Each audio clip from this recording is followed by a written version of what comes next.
On October 12, 2000, the destroyer Cole of the U.S. Navy was sent into the port of Aden in Yemen to refuel. This was done as a political gesture for the government of Yemen. Several workboats came alongside, one of which was supposed to remove trash from the Cole. Two men in a suicide boat came alongside. It was mistaken for the workboat. The suicide boat detonated, killing 17 sailors on the Cole. If the hull had been properly designed, no one would have died. It is possible to build ship hulls with a double layer, an inner structural hull made out of steel, and an outer hydrodynamic hull made out of aluminum. In between can be blocks of crushable material. When an explosion occurs, the peak pressure lasts for 1,000th of a second or less. If it takes more than 1,000th of a second to crush the material, the inner hull will never feel the high pressures and will escape without damage. If the crushable material had been built up to the deck level, no one on the Cole would have been killed.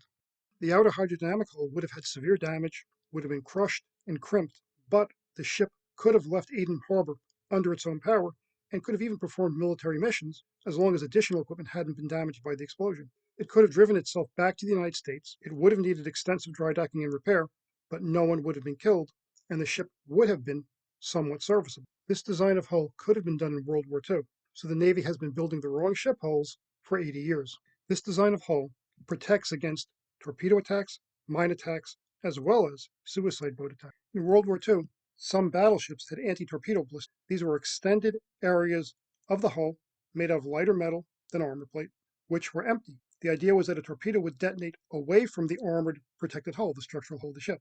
They were large, they represented a large increase in drag, and if a torpedo did strike them, large sections of them would flood with water, causing stability issues for the battleship. Additionally, modern torpedoes are designed to attack underneath the hull of the ship, and trying to put a blister underneath the entire underside of a ship would be impractical. The crushable material can be built different ways. One possibility is to have a forged cup and a cap, which are welded together, and then put in layers in some kind of flexible material, like a silicon caulking or a vinyl, or other flexible or rubber-like materials. Another possibility is to use aluminum. You can have two sheets of aluminum with some kind of crushable shape in between.